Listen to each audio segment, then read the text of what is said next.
You're listening to HowStreet.com radio, available online at TalkDigitalNetwork.com. Welcome to HowStreet.com radio, the online source for market opinions. Here is Jim Goddard.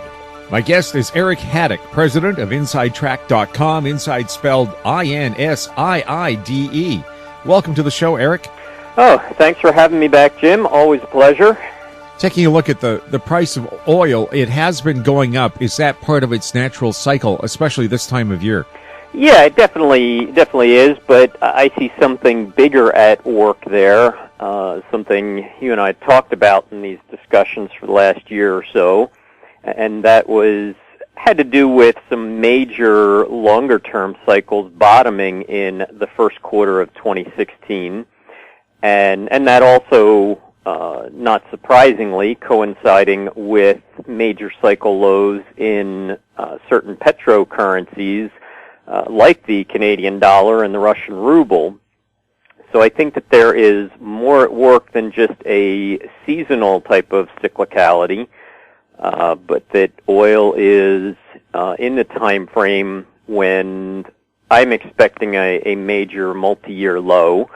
It doesn't mean it goes straight up from there, but when it does set its initial peak and then pull back later on in the year, it should bottom out above where it just saw lows set, and then that would start to set the stage for an even more bullish period, probably in 2017, 2018. But I do think that we are seeing the very, very early stages of a reversal and a new bull market, but that it'll take some time to really get going. Right. You're putting it out at 1-2 years before it picks up again, I mean, for real? Yeah, before there's a really sustained advance that gets oil back up, above the $50, $60 a barrel point. I think it will take some time to trace out a bottom. There's a lot of damage has been done, and typically it takes some time for the bulls to really lick their wounds and regroup and things to start turning back bullish again. Even when you look at different announcements and goals and speculation where OPEC and related nations are concerned, the best that they can try and hope for right now is a stabilization of production, but any cuts in production aren't really on the radar right now. So again, it's a multi-step process. You don't suddenly go from a bear market where it's dropped from $115 a barrel to under $30 a barrel in 2 to 3 years. You don't miraculously go into an all-out bull market within 6 months of that happening.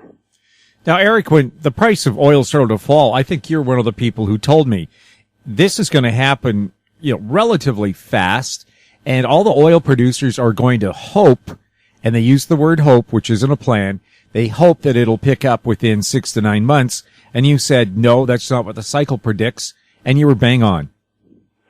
Yeah, and I think that you can look at it from a chart and a technical and a cyclical perspective, but you can also look at just some common sense, fundamental perspective. If you really buy into the mentality that this is it's a global tug of war, and Saudi Arabia is really the kingpin in that whole battle. And the thing that has hurt so many oil-producing nations in recent years has been things like the U.S. fracking industry and other alternative sources, all of a sudden really seriously chipping away at OPEC's control over production and pricing. But they also know that U.S. production, and I'm not sure about some of Canadian, but under a certain level, it becomes too costly to extract that oil.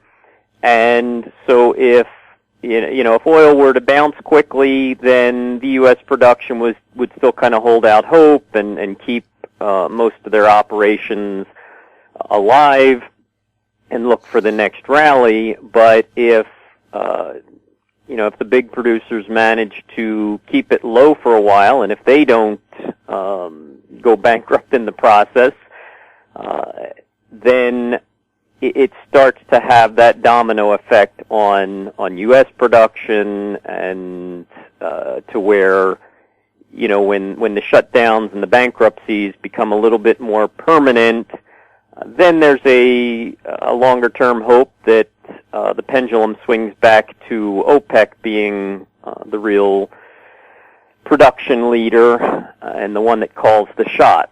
And so I think that you've got both of those things at play.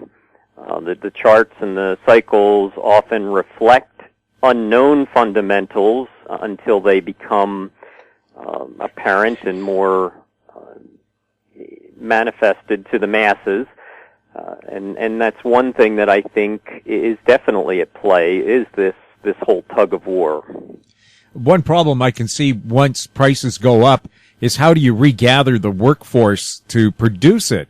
In Alberta, they only have 75 rigs that are producing, 200 are idle, and the people who used to work those rigs obviously are going to go off, maybe leave the province, find work elsewhere. And if they're comfortable with that other work, why would they go back to Alberta where perhaps again they'll have another glut of oil and lose their job again?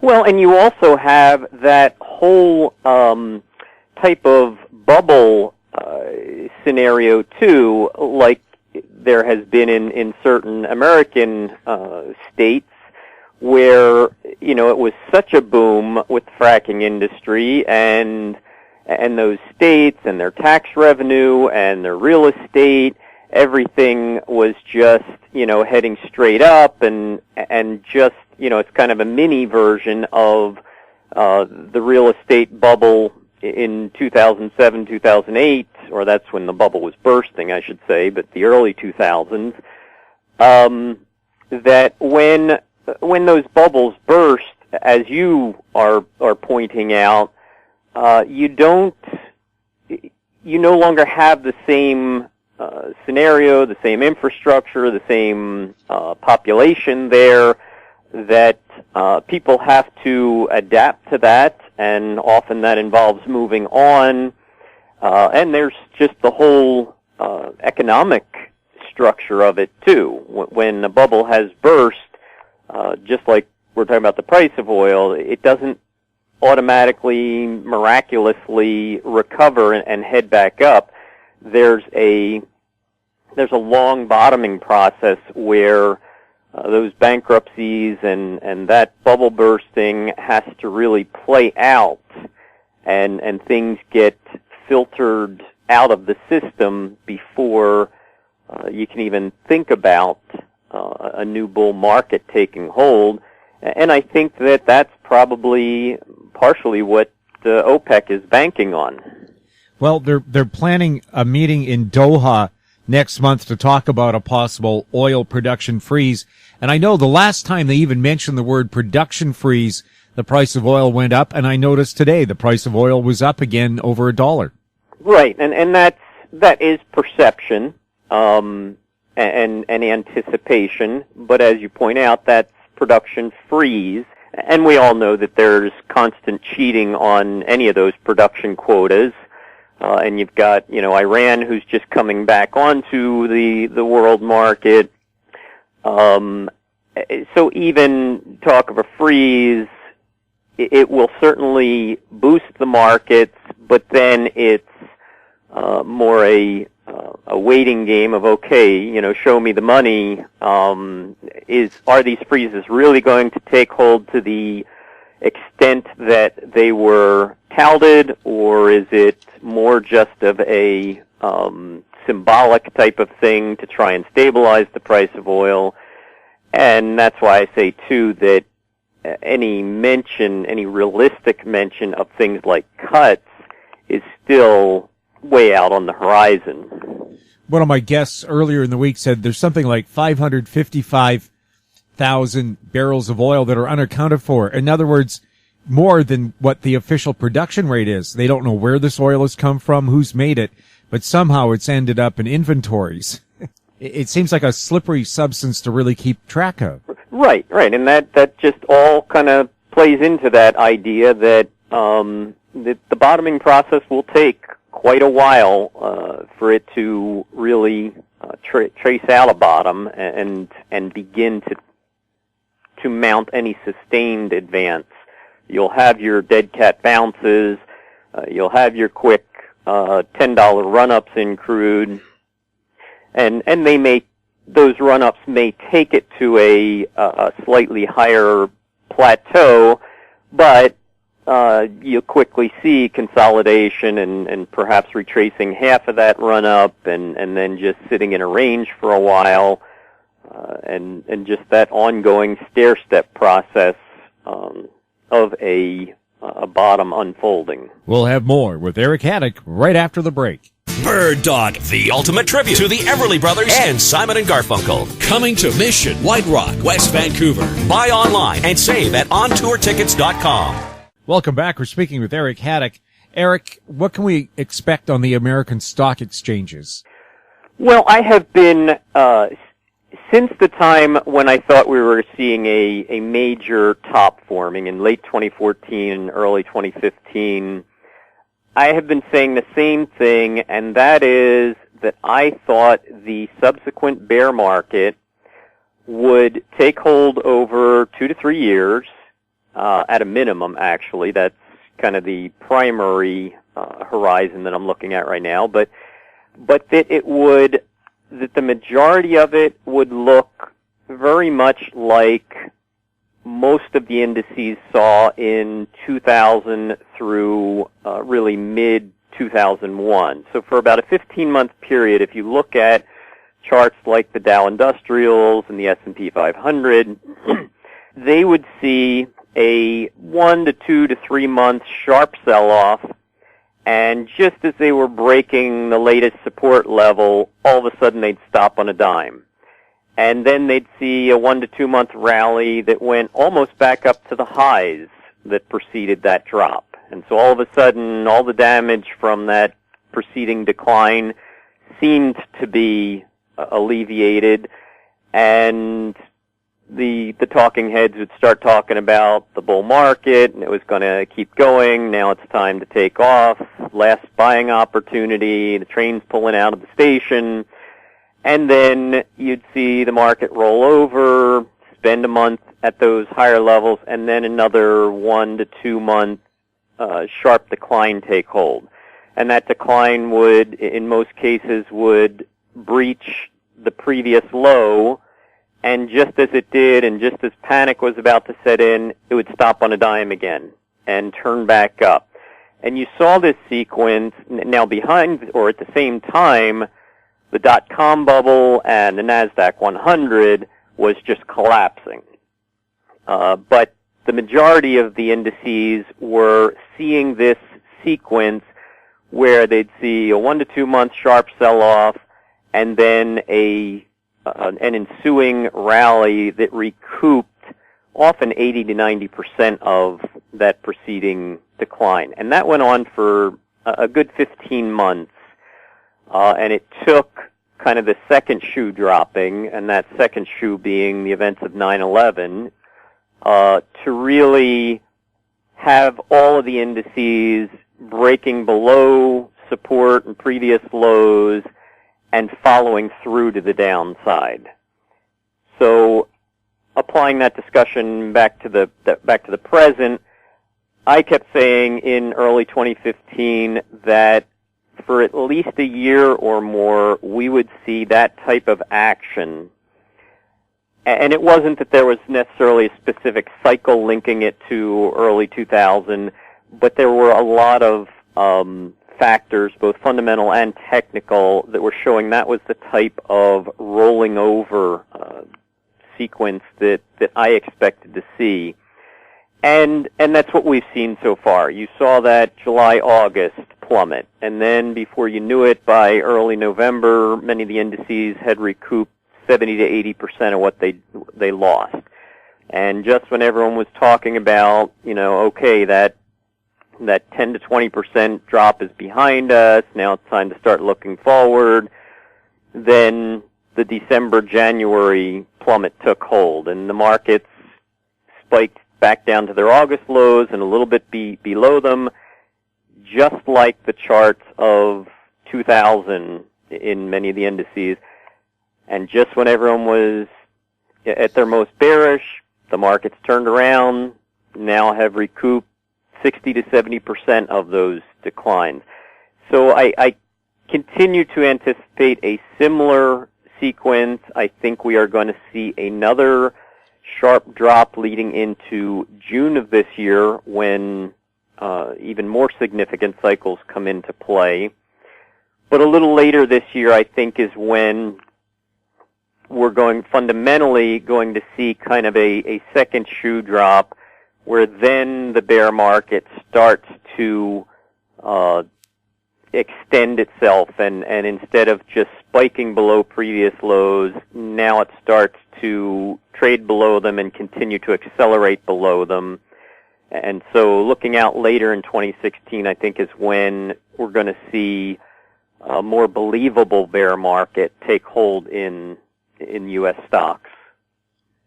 Well, it really looks like we're going to follow that traditional pattern then. Sell in May, go away, and then hope for the best when September, October hit, because traditionally that's when you do have your giant dives in the market if they're going to happen. Yeah, there's no doubt about it, and last year was a textbook example of that, where really late April, early May was the peak in many of the indices, and then, as we were just saying, the sharp drop into late August, and then there was a secondary drop into late September that saw certain indices like the Russell 2000, some of your global indices, they set new lows in late September, even as the Dow and S&P were setting higher lows, and that was kind of your validation that a bottom was forming. And then you saw your sharp run up into early November, some of the indices stretching that into late November, early December. So I certainly could see some similarities to last year, but I also think there's going to be some stark or sharp contrasts as well. And it also plays into cycles that I'm looking at starting in the third quarter of this year that impact the dollar and impact gold and silver. And I think that's going to also play a key role in the overall economic landscape. Do gold and silver jump sharply when we do have this market breakdown? I think that you will definitely see gold benefit from it, and silver during times like that is really caught between a rock and a hard place, because it wants to rally with gold on kind of safe haven and flight to quality status, but those sharp sell-offs have a deflationary impact as well, and then silver's commodity part of its value is wanting to go down, and you'll often see other metals like copper going down with a sharp sell-off in the stock market, and so that's tugging on silver. So silver struggles more to rally just on a stock market sell-off, whereas in most of those cases, gold doesn't have much problem seeing a nice surge. And it all, like I said, it factors into what I'm looking for in the third quarter of this year. And there are just some very intriguing long-term and shorter-term cycles coming into play, particularly in gold. And that's when I think that the bull market is really going to start to take hold in gold. And I do think silver will be rallying with it, just not right on those times when the stock market's seeing its sharpest sell-offs.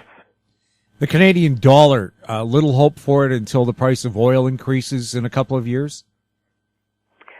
Yes and no. I think that that's certainly what needs to underpin a sustained rally, but I do think that there could be some other factors that are slowly building some upside momentum. I wouldn't correlate it just to oil, but I think that there could be some other economic and foreign exchange issues that help the Canadian dollar a little bit. Well, Canadian manufacturing is doing much better, of course, with a low dollar. Our exports have jumped dramatically for everywhere except Alberta, where they're having trouble with the oil patch, and apparently their manufacturing isn't doing well either. So that's a hope for the Canadian dollar as well as our manufacturing exports increase. Yeah. I don't stay on top of a lot of the Canadian economic numbers like you do, but that certainly seems to corroborate what I'm seeing on the charts. And of course, people say, well, isn't it good that your exports are up? But I'll tell you, in the wintertime when we have to import vegetables and fruits, the price rise year to year, 14 to 18%, wasn't pleasant at all. Yeah, I can imagine. And we're not going to Hawaii at the same rate either. That's for sure. Eric, thanks a lot for chatting with us. Thanks for having me back, Jim. My guest has been Eric Hadik, president of InsideTrack.com. You're listening to HowStreet.com Radio. Find us on Twitter at TalkDigitalNet. Our popular YouTube channel is Talk Digital Network. Comments about the show can be sent to info@HowStreet.com. I'm Jim Goddard. Thanks for listening. Comments made on HowStreet.com Radio are an expression of opinion only and should not be construed in any matter whatsoever as recommendations to buy or sell any financial instrument at any time. Available online at TalkDigitalNetwork.com. HowStreet.com Radio is a production of HowStreet Media Incorporated.